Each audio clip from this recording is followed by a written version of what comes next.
Hola, buenas tardes. Buenas tardes, ingeniero. Buenas tardes, ingeniero. Bueno, me voy a disculpar aquí por tengo un problema de internet que al rato se corta. Lo estoy pasando con el celular. Ya, bueno, estábamos en la realización de los límites de ATV, ¿no es cierto? Tenemos que hacer cómo se hacen los ensayos. Bueno, dijimos inicialmente de que los materiales que se emplean para hacer los límites de ATV, que es el límite líquido, el límite plástico, el límite de contracción, trabajamos con el suelo que pasa la malla número 40. Justamente de la anterior clase hablamos ya, ¿no es cierto?, el procedimiento para el secado de la muestra antes del ensayo. Cuando es un suelo con materia orgánica caliza, se hay que tratar de que la temperatura de secado antes de los ensayos tiene que ser una temperatura relativamente baja, o en su defecto secarlo al aire libre, y desmenuzar y después tamizar la malla número 40. Porque si le ponemos un suelo que tenga materia orgánica o tiene calizas, cambia sus propiedades. Entonces, por eso es importante el secado de la muestra. Una vez desmenuzado el material, tamizamos en la malla número 40 y con eso vamos a trabajar para hacer los límites. Entonces, prepara la muestra en un recipiente, se echa la menor cantidad posible de agua y de esa preparación que esté hidratada la muestra. Y hidratar significa de que las partículas de arcilla internamente, no sé, tienen que estar húmedas. Porque si lo dejamos muy poco tiempo, entonces resulta que la parte, el núcleo central de la arcilla no está seco, entonces adquiere humedad y por tanto nos va a alterar los valores que vamos a obtener. Y bueno, una vez realizada esa operación, entonces preparamos 3 muestras diferentes. Separamos una muestra para el límite líquido, otra muestra para el límite de plástico y el otro para el límite de contracción. 3 muestras. Bien, entonces esas muestras lógicamente se lo ponen en un recipiente aparte y con un paño húmedo para que no pierda humedad, para que se mantenga húmedo. Bueno, entonces para hacer el ensayo de límite líquido utilizamos un equipo que se llama el aparato de Casa Grande, que es este. Este aparato de Casa Grande, como ven aquí, tiene un platillo con lógicamente bajo normas, y el cual se levanta con una manivela que viene aquí, y levanta, tiene un eje excéntrico para poder levantar el platillo y dejar caer y golpear este platillo en esta base. Esta base no es más que una madera revestida con caucho duro. Sobre eso golpea este platillo. Entonces, ahora, lógicamente, previamente hay que calibrarlo también. La altura de caída de este platillo tiene que ser 10 milímetros. Y el calibrador es este. Este es un ranurador a la vez calibrador. Se calibra con la cabeza de acá, tiene exactamente 10 milímetros. Entonces, se coloca el calibrador aquí y tiene un tornillo acá para poder levantar o bajar más el platillo para que tenga una caída de 10 milímetros. Y luego con esta cabeza de acá hacemos la ranura en el platillo, como este. Aquí está la muestra y aquí está la ranura. Entonces, este enranurador va a dejar 2 milímetros aquí en la base y la altura va a ser 10 milímetros y la anchura también 10 milímetros. Entonces tenemos una altura de este tipo. Bien, una vez realizado eso, entonces empezamos a contar el número de golpes levantando el platillo con esta manivela de aquí y que golpea en la base de tal modo que cierre la ranura de la parte central en el platillo. O sea, este es un platillo que está hecho desde sin el corte y cuando cierra más o menos cierra así. No hay que esperar que cierre en toda la longitud del platillo, simplemente siempre va a cerrar en la parte central. A no ser que esté muy, muy húmedo para que cierre de golpe en toda la longitud del corte que se le hace. Generalmente cierra en la parte central. Cuando cierra la parte central en una longitud de media pulgada, que es 12 milímetros, entonces ya se deja de golpear. Obtenemos el número de golpes necesarios para sellar la llanura. Y de ahí, de la parte central del platillo, tomamos una porción de muestra y lo vamos a cocer el peso húmedo, después lo secamos y obtenemos la humedad. Entonces, de cada ensayo tenemos datos, número de golpes y la humedad. Luego, el siguiente paso, le volvemos a echar a la misma muestra, nosotros preparada, un poquito de agua para que incremente la humedad y hacemos el mismo procedimiento. De hacer la ranura y levantar el platillo para que golpee y contar el número de golpes y luego tenemos la humedad correspondiente. Eso se hace en unos 4 o 5 puntos. Una vez obtenidos los puntos de número de golpes y la correspondiente humedad para sellar esa llanura, entonces trazamos una recta. Supongamos que aquí es el primer ensayo, el segundo ensayo, el tercer ensayo, el cuarto ensayo, etc. Se hacen 4 o 5 puntos. Estos puntos son aproximadamente colineales. Los puntos que estén muy alejados, entonces se desechan. Por eso siempre es conveniente hacer 4 o 5 puntos para trazar esta recta. Esta recta siempre va a tener la misma pendiente. Entonces, ¿qué es lo que varía? Número de golpes y humedad. Muy bien, trazado esta recta, entonces procedemos a calcular el límite. Tomamos la humedad correspondiente para los 25 golpes. Entonces agarramos aquí 25 golpes, subimos hasta acá y trazamos aquí la recta y obtenemos aquí el valor del límite líquido. En este caso va a ser esto. Aquí está la recta que se obtuvo con los ensayos. Aquí están los 25 golpes y salimos aquí y tenemos humedad. Esa humedad que encontramos aquí, eso es el límite líquido. Pero el límite líquido es humedad. De ese modo encontramos el límite líquido. Lógicamente que este trabajo es bastante moroso.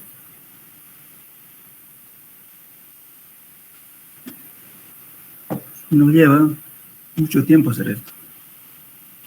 Por eso en los trabajos que uno realiza hay que ver, ¿no?, la cantidad de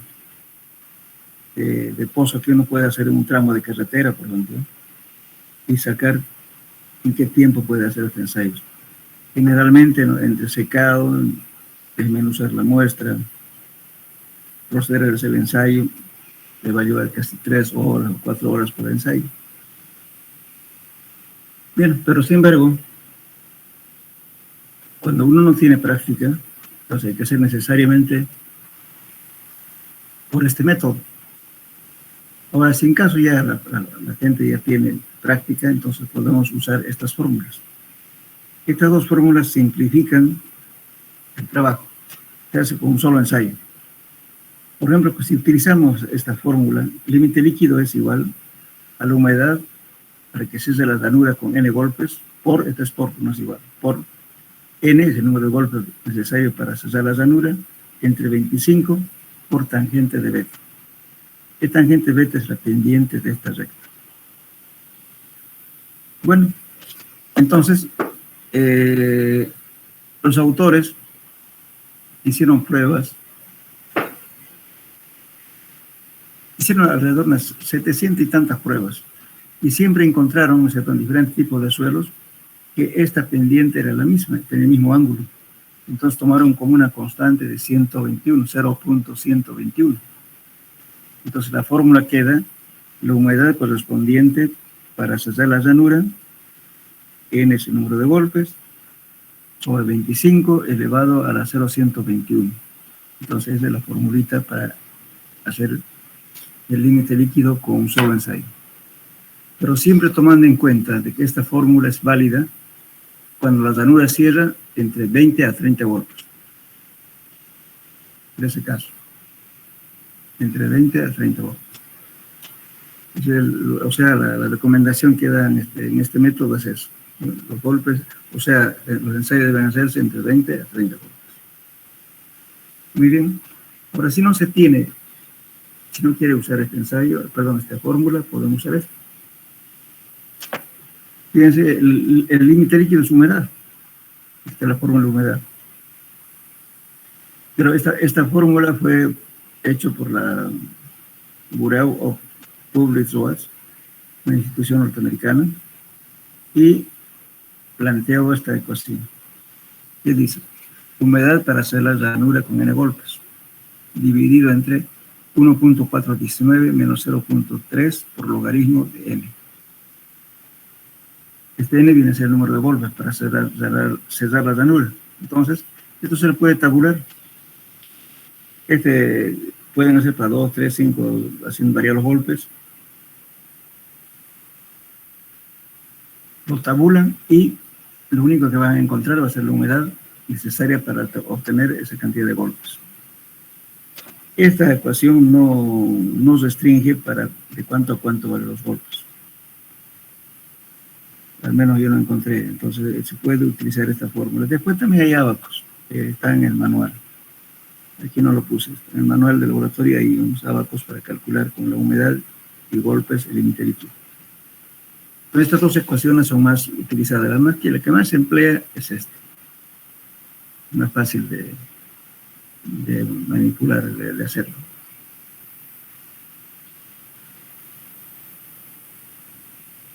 Bien, entonces para hacer límite líquido es mucho más empírico.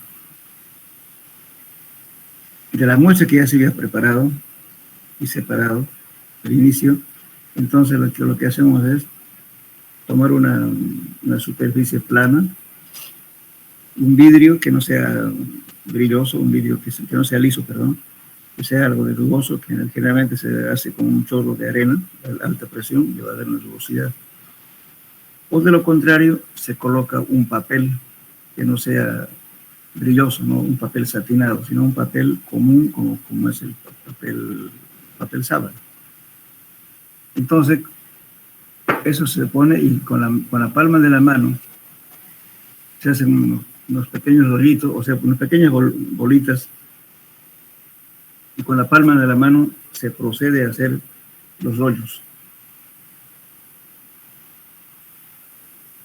Entonces, con la palma de la mano vamos haciendo en la superficie dura y plana hasta que empieza a requebrajarse el rollito a los 3 milímetros. Cuando ya llega a querer romperse, a fisurarse a los 3 milímetros de diámetro el rollito, entonces quiere decir que hayamos alcanzado al límite plástico. Pues lo mismo, se toma una porción, se procede a pesar el peso húmedo, luego pesamos el peso seco y obtenemos el límite plástico. Bien, lógicamente que aquí a veces es conveniente, como este es un ensayo muy empírico, entonces a veces se hace unos 2 o 3 ensayos y se saca el promedio. Es el valor que va a ser el límite plástico. Y con estos dos valores de límite líquido y límite plástico calculamos el índice de plasticidad, que es este.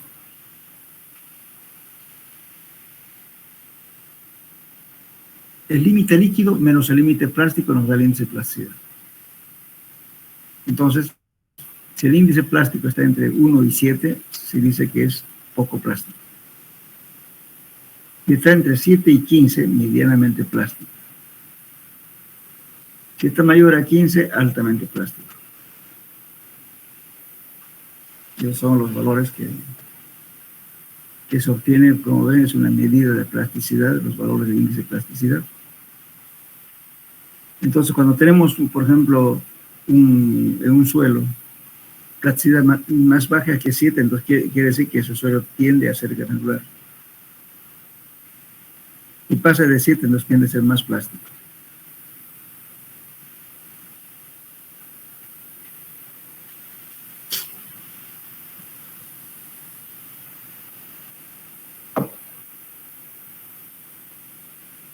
Ahora, hay casos extremos en este caso. Muchas veces cuando hacemos el límite plástico, como es tan empírico, cuando los suelos son muy finos, son arcillas coloidales, no se rompe fácilmente, ni por más que le hagamos de 1 milímetro, sigue como un palo, no se rompe. Ahí ya el operador o el técnico ya le pone, digamos, ese valor así arbitrariamente, porque a veces no se va a romper, ni por más que le hagamos de 1 milímetro no se rompe. Y sigue, porque el material es muy fino, muy cohesivo. El otro extremo es cuando el suelo está tendiendo a ser granular en los limos. Entonces, cuando estamos haciendo el rollo con la palma de la mano, se hace como un rollo de pan, con una oquedad en el centro. Y si nos pasamos un poquito, va a romper, se va a desmoronar. Ahí también hay que hacer el cálculo. A veces cuando hay ese tipo de casos, cuando son suelos casi tendiendo a ser limos, entonces a veces es frecuente equivocarse. En ese caso, cuando se equivocan, resulta que están sacando que el índice plástico es negativo. En ningún caso puede ser negativo, porque el límite plástico siempre va a ser menor que el límite de líquido. No puede ser negativo, entonces hay una equivocación. Eso más que todo, porque no se ha podido hacer los rollos como una arcilla normal. Pues hay dos extremos. Uno cuando tiene ese granular, que se desmorona fácilmente y no se equivoca. Y el otro cuando es muy finas son las partículas que son coloidales, entonces también uno puede equivocarse, porque no se rompe así fácilmente el rollito que hace con la palma de la mano. Bien. Ahora vemos cómo se hace el límite de contracción. El límite de contracción es esta formulita, fíjense, el límite de contracción es humedad menos el volumen 1, que es el volumen húmedo, menos el volumen seco, sobre el peso seco por 100. Entonces, esa es la ecuación para calcular el límite de contracción. También es humedad.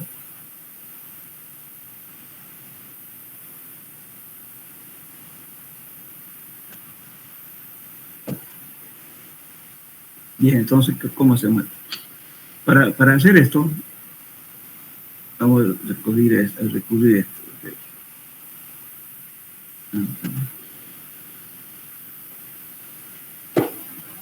Aquí. Estos son los moldes para hacer el límite de contracción. Son los moldes de un metal especial que no tiene mucha dilatación ni contracción.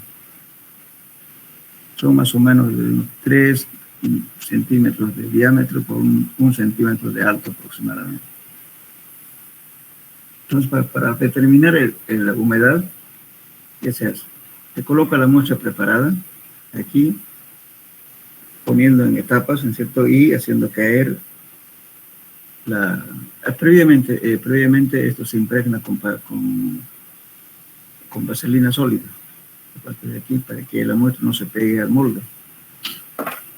Entonces se llena la muestra el molde y se dan pequeños golpes, haciendo caer en caída libre de unos 10 centímetros de altura, para que la muestra se reparta uniformemente en toda la superficie. Esa es la intención. Una vez hecho eso, entonces se enlaza esta superficie y tenemos la muestra contenido en el molde. Bueno, si lo pesamos y lo destaramos, vamos a tener peso húmedo. Y luego de hacer ese procedimiento, ¿no es cierto? ¿Qué hacemos? Lo ponemos a secar, pero el secado en este caso no es directamente colocar al horno, sino se parten las muestras. Hay que tratar de sacar que la muestra que está contenida en el recipiente tiene que ser completamente sana. Entonces, primeramente se procede a secar la muestra aproximadamente 3 o 4 horas al aire libre, para que no se fisure la muestra. Una vez realizada esa operación, recién se lo pone al horno, incrementando la temperatura en forma gradual. Primero le pondrán a 50, después a 60, 70, 80, si quieren lo ponen hasta 100 grados centígrados, hasta que seque completamente.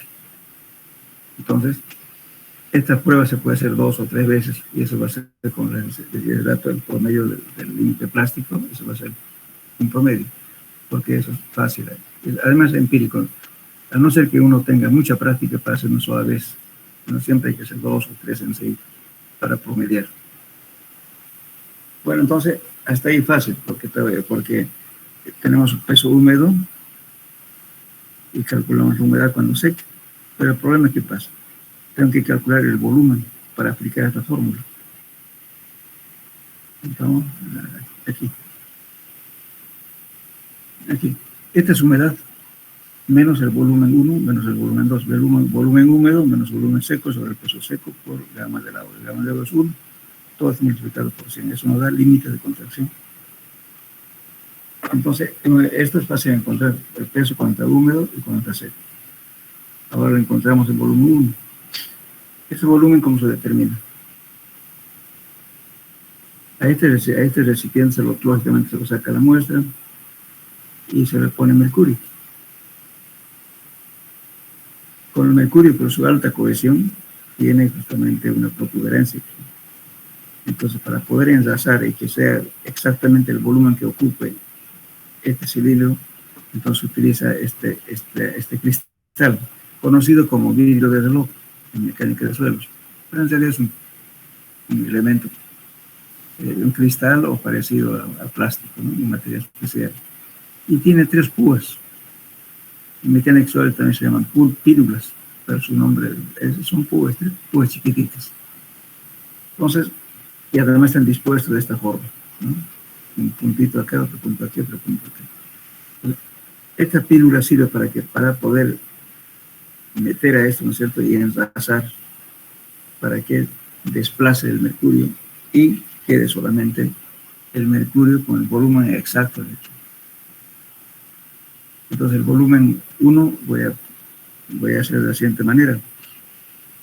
El peso específico del mercurio es igual al peso del mercurio sobre el volumen de mercurio. En este caso, voy a despejar el gamma del mercurio, o sea, el peso específico del mercurio, es alrededor de 13.15, una constante. Los conozco gamma. Lo multiplico, a ver cómo sería el volumen 1. Entonces tendría que hacer, o sea, de la ecuación de gamma, de peso sobre volumen, le voy a sacar justamente el volumen. Entonces el volumen va a ser igual al peso del mercurio dividido entre el peso específico, eso va a dar volumen de mercurio. Perdón, claro, volumen de mercurio, que es equivalente al volumen de este molde. Entonces eso es el volumen 1. Y el volumen 2, hago lo mismo, agarro otro recipiente un poco más grande, la galleta que había secado allá, ¿no es cierto? Eso lo sumerjo aquí. Previamente el recipiente con mercurio lo voy a enlazar y solamente que quede el mercurio completamente lleno en este recipiente, con la ayuda de este vidrio. Una vez hecho eso, entonces ya tengo el mercurio lleno en el recipiente. Luego, ¿qué hago? Agarro la muestra y la voy a sumergir aquí con la ayuda de este vidrio. Entonces el mercurio se va a desplazar en otro recipiente que voy a poner para que caiga todo el material desplazado por este volumen. Entonces el peso, el volumen 2 va a ser igual al peso del mercurio desplazado dividido entre el peso específico del mercurio. Eso es volumen 2. Entonces con eso ya aplico la fórmula. Es esto, ¿no? Es el peso húmedo sobre el peso seco, peso del agua, perdón, peso seco, tengo humedad. El volumen 1 dijimos que era el volumen cuando está completamente húmeda la muestra. El volumen 2 es cuando está seca, cuando se contrae. Y esto es el peso seco que se obtiene cuando estamos calculando la humedad. Por el gamma del agua es 1, todo esto por 100, y tenemos el límite de contracción. De ese modo se calcula el límite de contracción.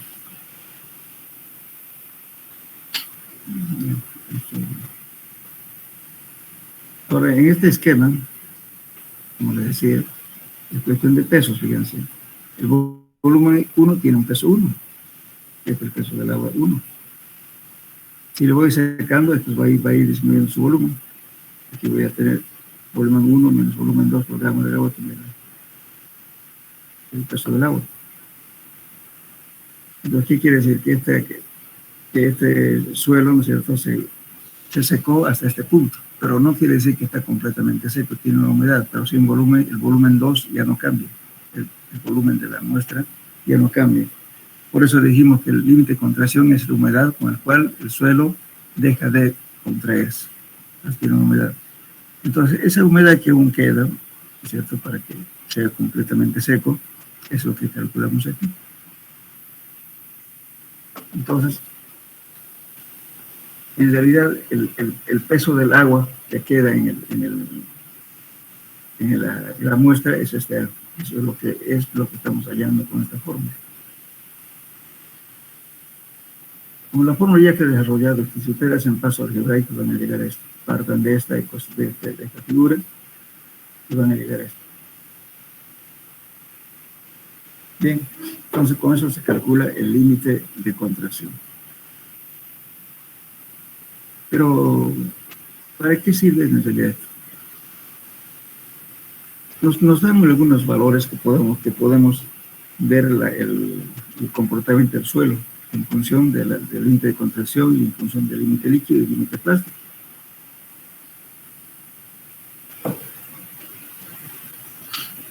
Por ejemplo, aquí tenemos razón de contracción. ¿Qué razón de contracción?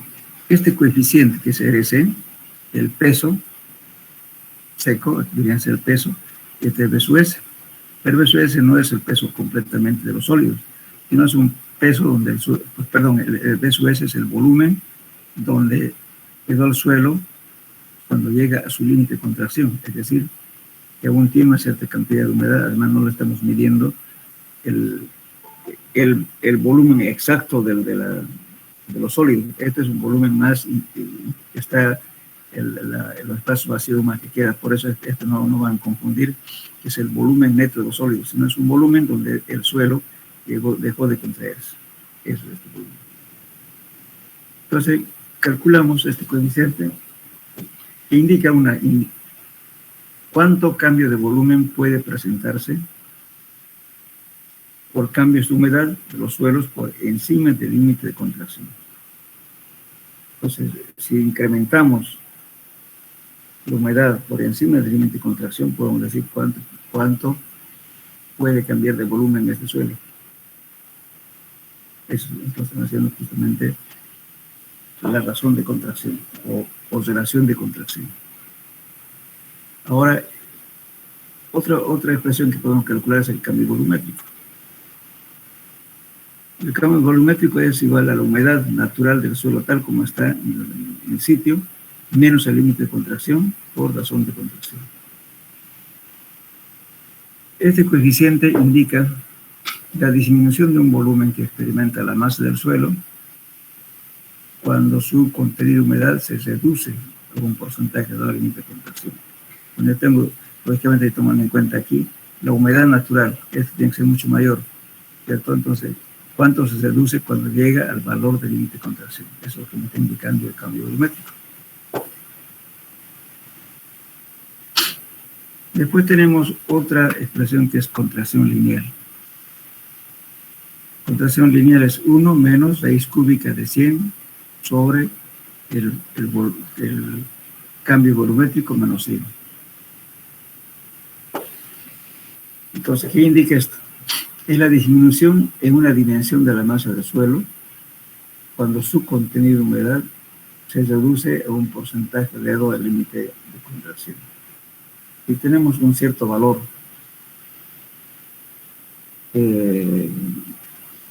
cuando, como lo podemos decir, un suelo, supongamos que esté un poquito arriba del límite de contracción. Pero ¿qué pasa cuando está perdiendo humedad? Se va a ir contrayendo, se va a ir achicando, en realidad, y va a aparecer fisuras en los suelos que tienen plasticidad.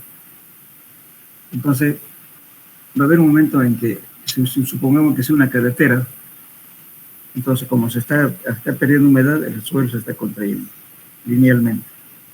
Va a haber un momento en que eso va a haber una abertura transversal, así seccionado. Eso es justamente por pérdida de humedad, cuando el suelo está húmedo y llega al valor de límite de contracción. Pues aparecen justamente esas contracciones lineales. puede haber en carreteras, en aeropuertos, así transversalmente aparecen estas fisuras.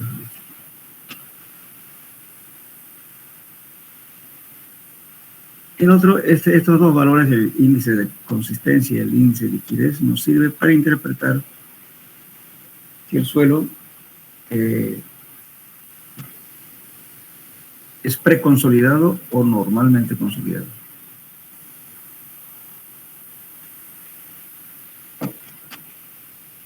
Bueno, entonces, el índice de consistencia también nos clasifica, fíjense. Cuando índice de consistencia menor a 0, es de consistencia muy blanda.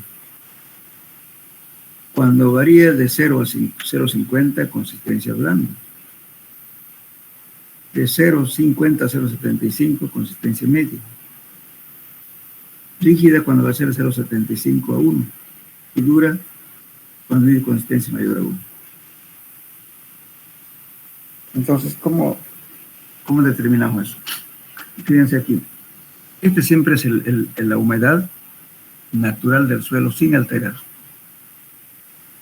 Entonces, ¿cuándo va a ser negativo? Cuando el límite líquido sea más chico que esto. ¿Y cuándo ocurre que la humedad va a ser grande en un suelo? Cuando el suelo es blando, cuando no ha reducido su espacio vacío y por tanto almacena agua. Entonces siempre va a haber humedades altas. Por eso nos va a dar negativo. Aquí sí negativo. Porque este valor va a ser mayor que este. Pero si ocurre lo contrario, en este que ponen de 0,75 a 1, ¿qué está ocurriendo? En este caso, ¿no es cierto?, que el límite líquido va a ser mucho mayor que esta humedad. En un suelo duro, rígido, la humedad siempre es chico. Entonces nos va a dar estos valores de 0,75 a 1 o mayor a 1. Entonces quiere decir que el suelo ya está rígido o muy rígido, ya está asentado y ya por eso almacena poca agua. Entonces ahí se cumple con que el suelo, también en este caso, si verificamos esto, seguramente los valores que se obtienen en el SPT, también la penetración cónica, van a ser muy altos. En cambio, si se entra fácilmente, entonces los números de golpes también son bajos y el índice de consistencia va a estar comprendido entre menor a 0 o de 0 a 0,50. Y por último, corroboramos con este valor. El índice de liquidez, dice, es un parámetro que sirve para saber cuánto cambia de la resistencia del suelo con el moldeado.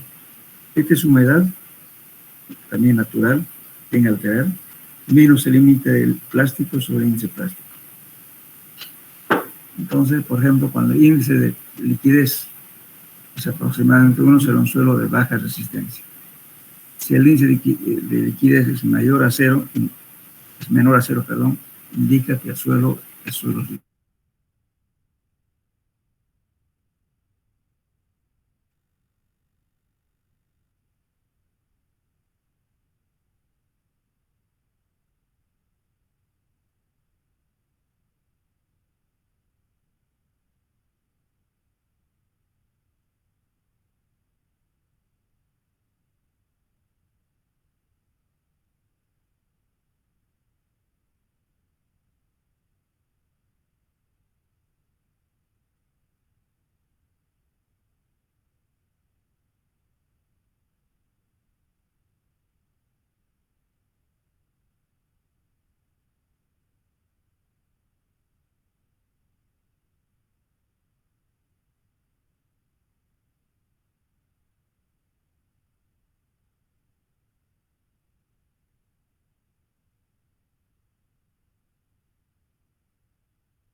Siempre hay que ser sincero.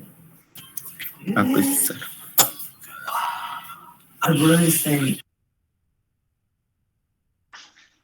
Oye, Brian, apaga tu micrófono.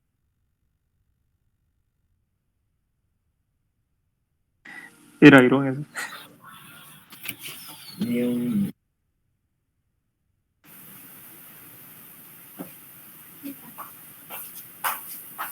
¿Mm? ¿Con cuál está? Ya. Hola, hola, buenas tardes. Hola.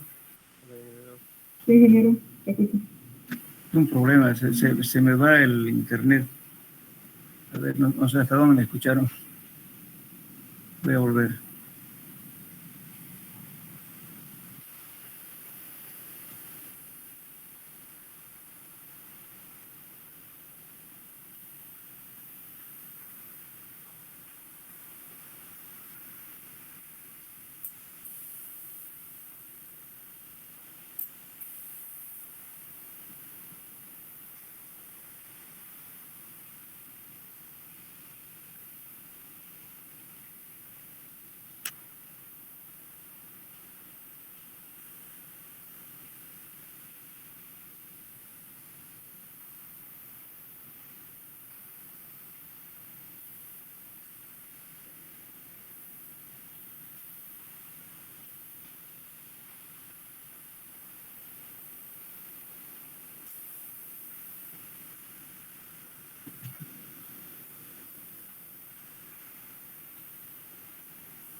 Hola, ¿me escuchan?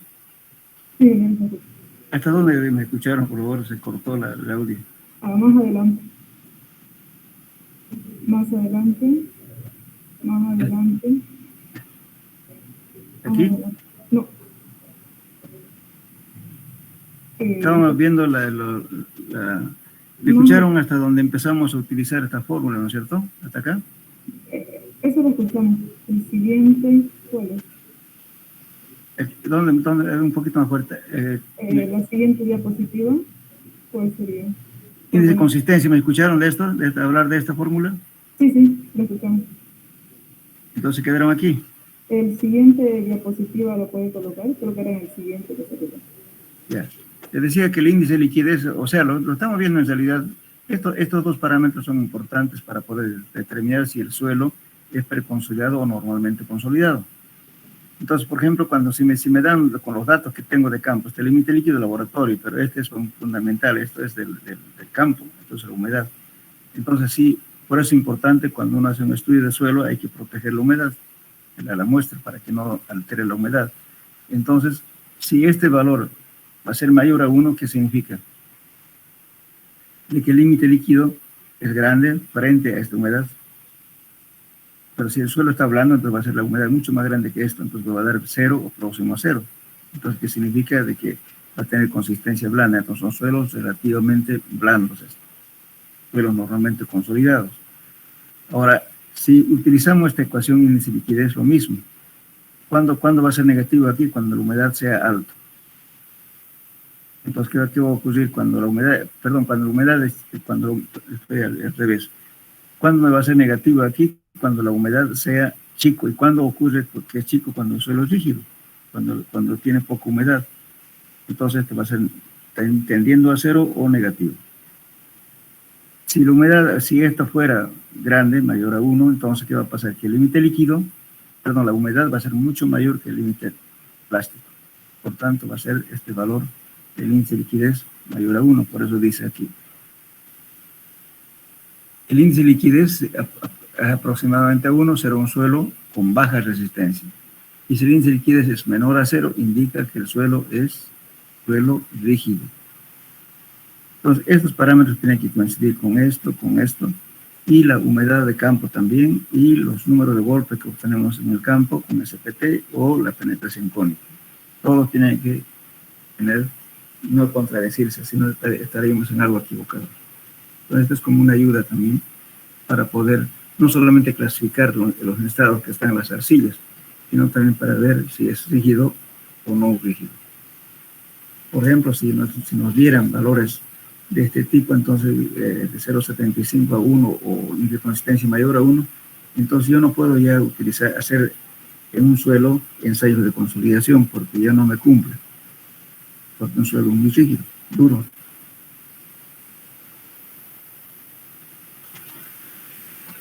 Eso es lo que estamos viendo con esto. Esa es ¿cómo le puedo decir? Ayuda en la mecánica de suelos, para interpretar, ¿no es cierto?, sus características de los suelos en función, digamos, de su humedad que contiene el sitio y también con los valores que, por ejemplo, digamos, si uno dice, este suelo normalmente construye, pero ¿cómo lo voy a demostrar? Que voy a decir de que teóricamente un suelo normalmente consolidado, que el suelo que no ha soportado sobrecargas mayores que la sobrecarga actual del suelo, eso lo digo, pero numéricamente, como lo muestro, numéricamente tiene que coincidirme esto, tiene que ser menor a 0 o de 0 a 0,5. Igualmente aquí, tiene que ser el límite, el índice de liquidez tiene que ser igual a 1 o mayor a 1. Las dos cosas tienen que cumplir. Y mi humedad tiene que ser también, si el suelo es blando, tiene que ser alto, la humedad, y el número de golpes tiene que ser bajo. Todo tiene que coincidir. Entonces ahí digo, este suelo, por esta razón digo que el suelo es normalmente consolidado. Y si es preconsolidado, también este suelo preconsolidado es rígido. Pero hay que ver bajo qué parámetros vamos a decir que es así. Tienen que cumplirse todos los datos que se obtiene de campo que estamos usando aquí.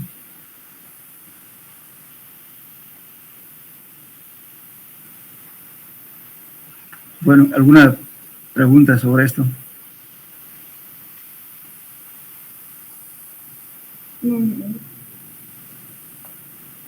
Ya. Bueno, entonces, vamos a hablar un poco de la introducción, más que todo de clasificación de suelos, porque tienen ya las tablas, todo, ¿no es cierto? Que les mandé el otro día unas tablitas que estaban borrosas, pero les mandé, por ejemplo, este abaco, les mandé este cuadro, también les mandé este cuadro también, después les mandé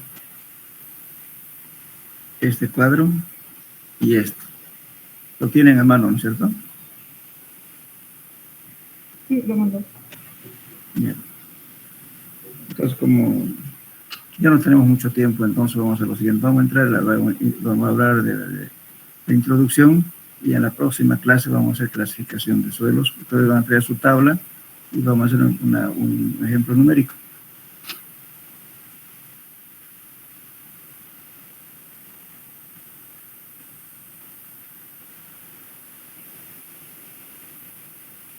Bueno, la clasificación de suelos, en realidad, como dice acá, los suelos, debido a su formación geológica, que es un proceso muy largo, presenta una gran complejidad e infinita variedad con la que se presentan los suelos en la naturaleza.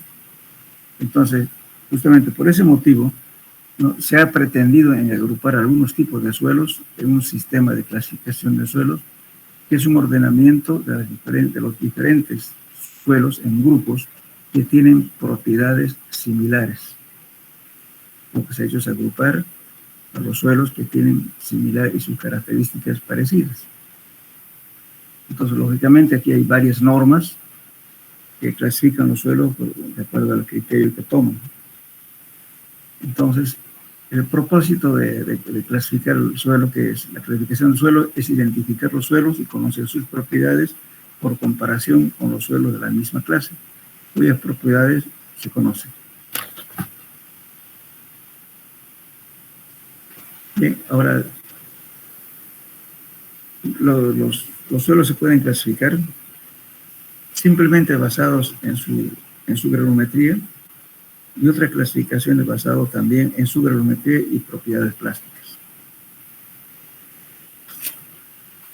Ahora, lógicamente, la clasificación solamente basada en su granulometría generalmente se utiliza para algunos trabajos preliminares, ¿no? Porque no le está hablando de plasticidad. Entonces, este sistema de clasificación basado en la granulometría, hay varios métodos, pero yo puse aquí solamente algunos que más se emplean. Por ejemplo, este está basado en la granulometría del material. Este es el sistema de clasificación internacional que fue desarrollado en Suecia. Aquí tenemos, por ejemplo, este está en milímetros, aquí está 2 milímetros, 0,2 milímetros, 0.02 milímetros, 0.002 milímetros, sucesivamente. Entonces, desde 2 milímetros a 0,2 se dice que es arena gruesa. De 0,2 a 0.02, arena fina. De 0.02 a 0.002, limo. De 0,002 a 0.0002, arcilla. Y todas partículas menores a esto son arcillas, ultra arcillas o coloides. Entonces, de ese modo clasifica este sistema, el sistema internacional de Suecia. El otro sistema es el sistema MIT, es del Instituto Tecnológico de Massachusetts, MIT, también de Estados Unidos. Aquí este sistema lo subdivide en 3 grupos: a la arena, al limo y arcilla. De 2 milímetros a 0,6, arena gruesa. De 0,6 a 0,2, media. De 0,2 a 0,06, fina. Todo esto es arena.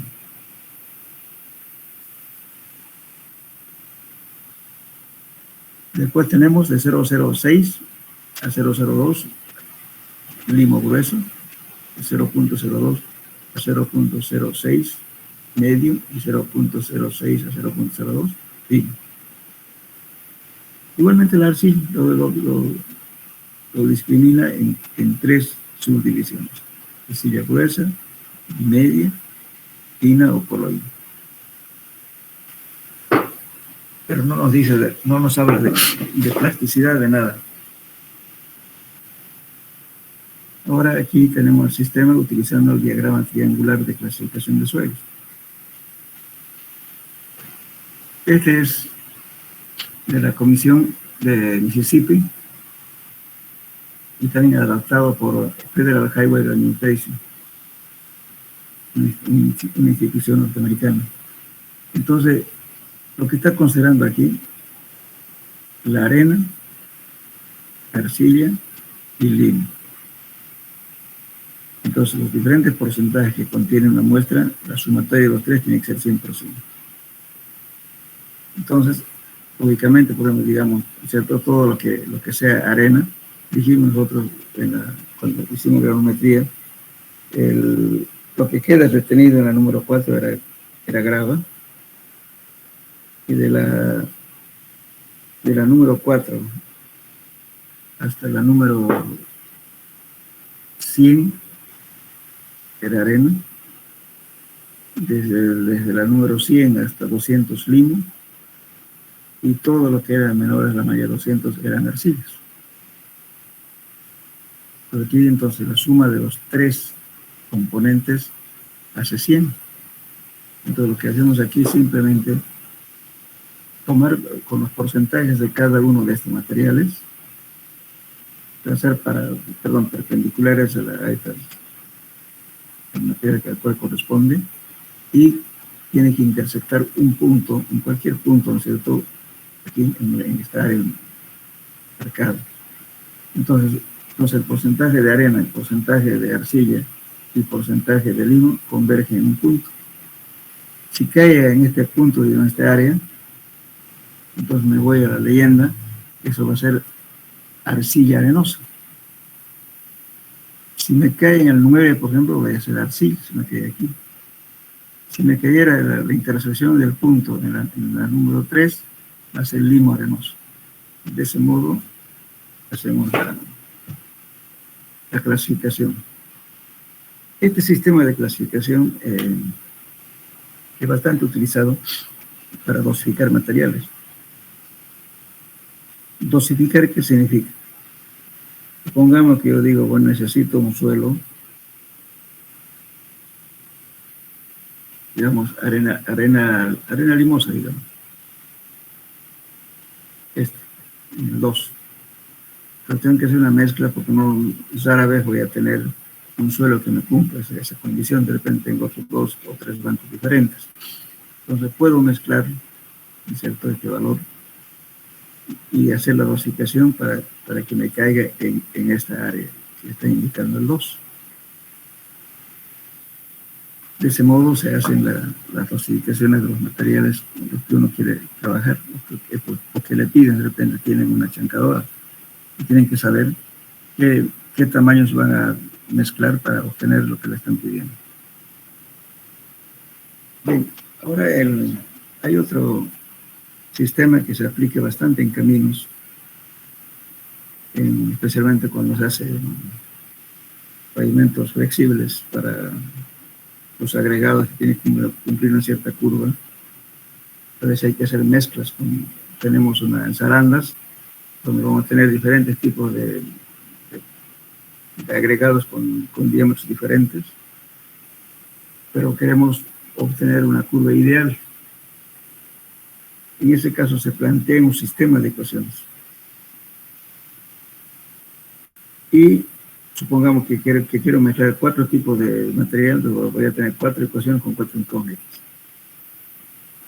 Entonces voy a calcular ese valor y voy a obtener justamente el suelo que quiero encontrar. O sea, también se puede, o sea, con el sistema de ecuaciones es un análisis netamente, ¿cómo puedo decir?, analítico.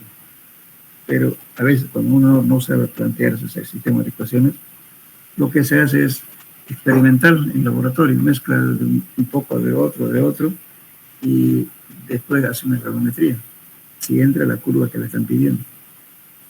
Si no llega a eso, entra otra mezcla, hasta llegar a la curva que le piden. Pero eso se puede evitar si uno puede hacer un sistema de ecuaciones. Aquí no lo puse, pero ustedes van a tener un ejemplo de... A ver si lo tengo acá. Está en un solucionario que dejé en la fotocopiadora de Elías. Anótenlo por favor el nombre, cómprenselo porque les va a servir para suelo 1, suelo 2, fundaciones, inclusive tiene hartos problemas resueltos. Y el libro se llama Mecánica de suelos y sus aplicaciones.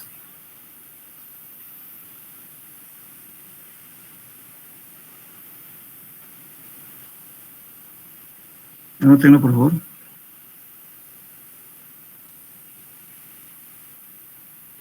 Mecánica de suelos y sus aplicaciones. Autor: Homero Pinto Caputo, con C.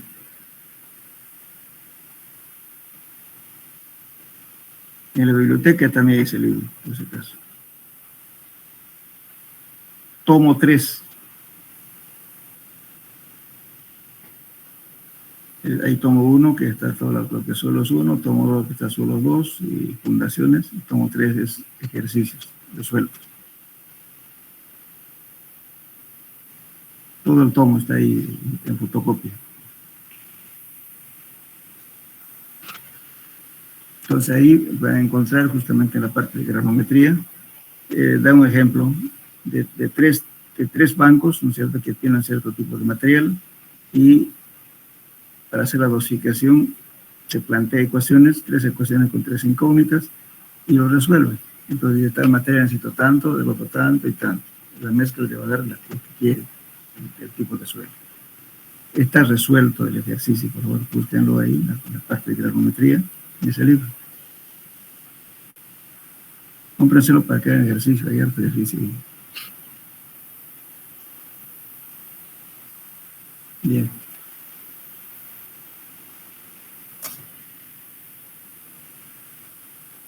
Bueno, ahora los otros sistemas de clasificación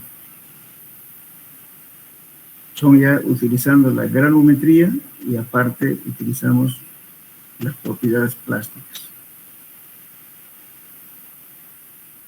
Por ejemplo,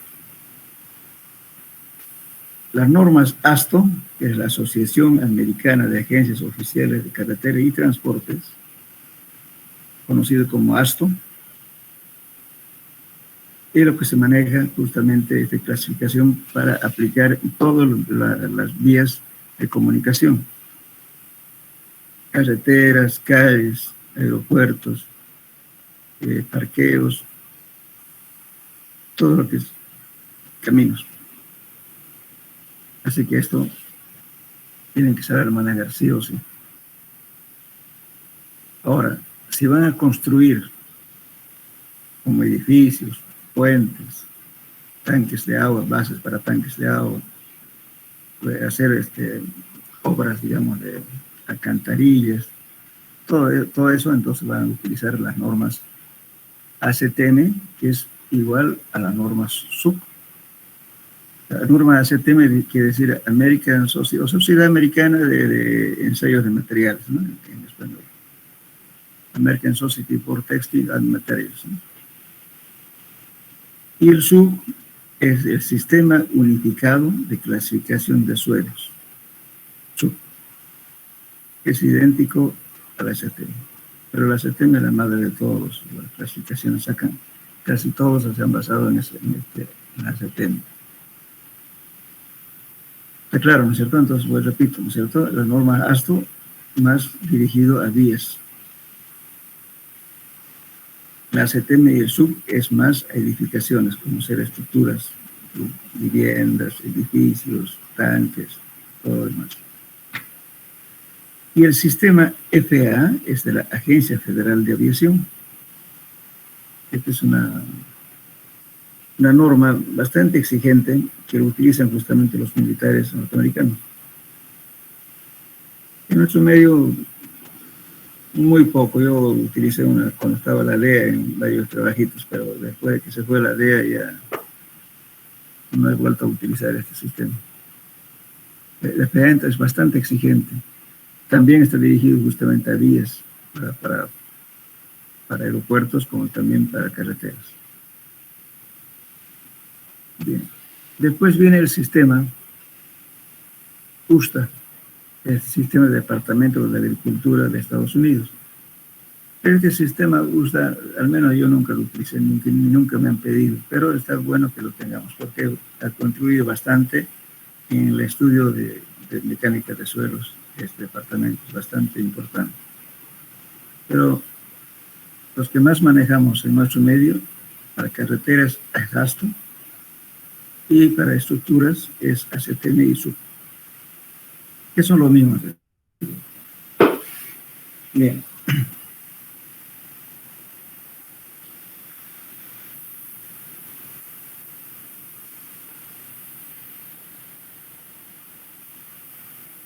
Bueno, no sé si tienen preguntas. Por favor, entonces, la próxima clase, traigan sus tablas que les di, para que este ejemplo vamos a hacer el sistema ASTO completo de una clasificación. Después, si aprenden el sistema ASTO, es idéntico a nosotros, solamente consiste en encasillar las condiciones que da la norma. Dice, por ejemplo, aquí, le voy a decir la malla número 10, dice, por ciento que pasa. 50, dice, 50 máximo. Entonces, si pasa más de 50, ya no corresponde a ese grupo. Entonces, este vale de 0 a 50. Si me dice, por ejemplo, 30 máximo, solamente hasta 30. Ahora, si me dice 51 mínimo, quiere decir que el mínimo tiene que ser 51. Si es 49 o 50, ya no está en este grupo. Así encasillar con las condiciones que el material de la granulometría y los límites que hemos encontrado en este líquido y el índice de plasticidad.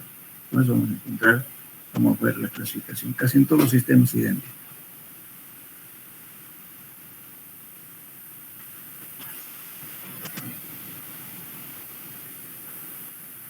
Porque si empezamos a clasificar vamos a quedar a medias. Yo prefiero que hagamos la clasificación completa.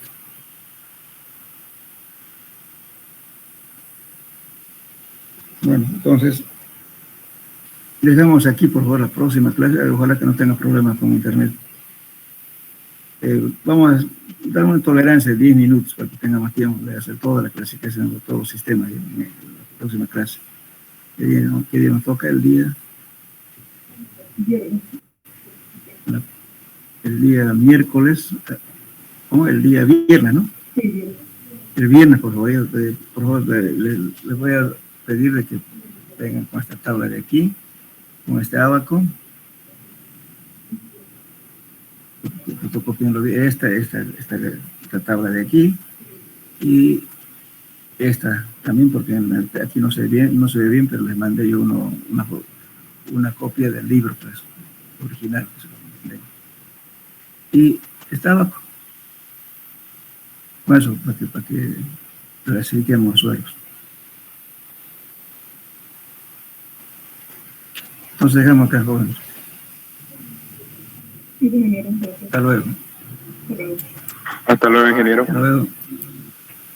Hasta luego, ingeniero. Hasta luego.